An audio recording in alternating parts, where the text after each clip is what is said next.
Every once in a while, something comes along that doesn't just tweak the world a little, it completely flips the script. It's not about making things better, it's about making them totally different. And today, we're going to talk about one of the biggest script flippers ever, the iPhone moment. So let's just picture it. The year is 2007. Steve Jobs is up on that stage, and he says this. He says, an iPod, a phone, and an internet communicator. And then the kicker, these are not three separate devices. This is one device. Wow.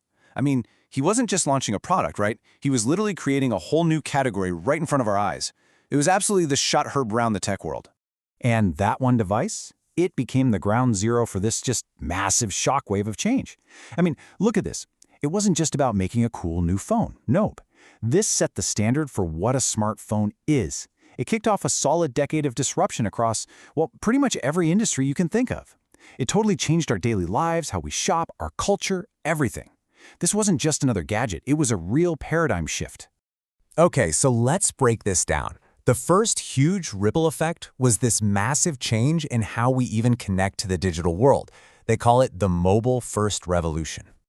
Think about it. Before this, the internet was a destination, right?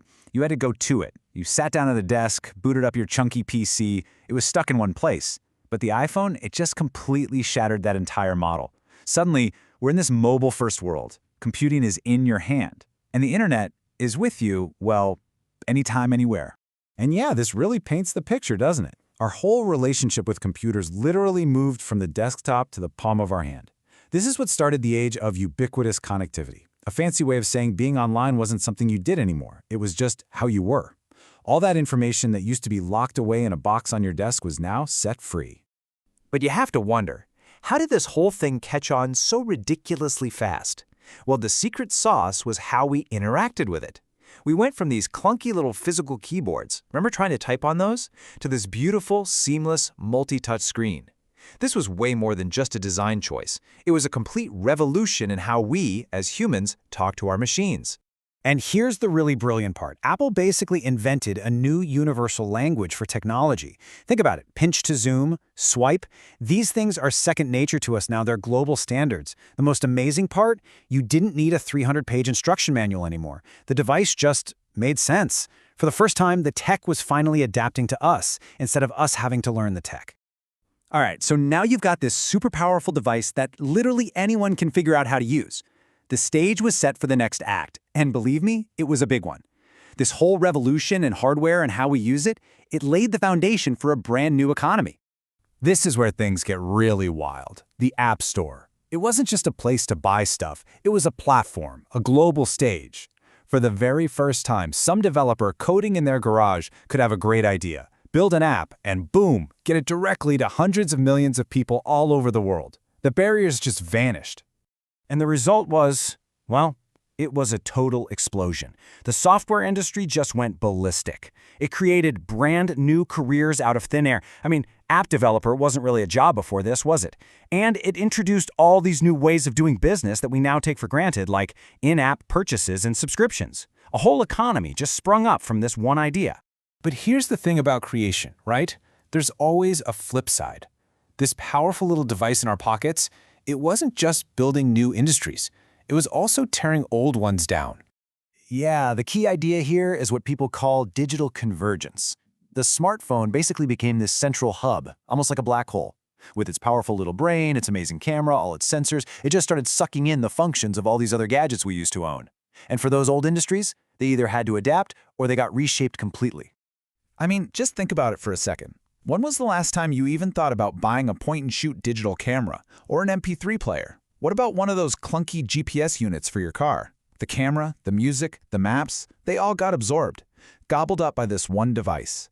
So all of this change, the hardware, the software, the industries, it all boils down to the most personal impact of all, how this little world in our pocket completely remade our day-to-day lives, and yeah, even what it means to go to work. Okay, so you've got two killer features working together here. Always on internet and super accurate GPS. And those two things built a bridge between the online world and the real physical world.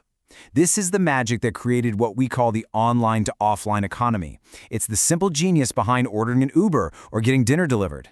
You tap a button on your screen, online, and a real car or real food shows up at your door, offline. That connection just flat out wasn't possible before. And that bridge didn't just bring us pizza. It created totally new ways of working. You hear terms like gig worker or platform worker all the time now. Those jobs exist for one reason, because a phone in your pocket can instantly connect someone who needs something with someone who can provide it. And it changed the entire structure of labor for millions of people almost overnight. And it wasn't just about services either. Think about that amazing camera in your pocket. You combine that with instant internet, and what do you get? You get a Hollywood studio in your hand. This is what fueled the absolute explosion of the creator economy. Suddenly, anyone with a phone could be a broadcaster, a filmmaker, a star. It's the reason platforms like Instagram and TikTok even exist. So, when you zoom out and look at the whole picture, what is this thing, really? Well, it's become the universal remote for our lives, hasn't it? We use it to control our homes, manage our money, watch our shows, everything. And maybe more than that, it's become our digital avatar. It's how we present ourselves to the rest of the connected world. It's just incredible. From that one day back in 2007, this one single device completely rewired our entire world in a little over a decade. It changed how we work, how we play, how we connect, how we live. So it really leaves you with one big question, doesn't it? This one device defined the last decade. What's going to define the next?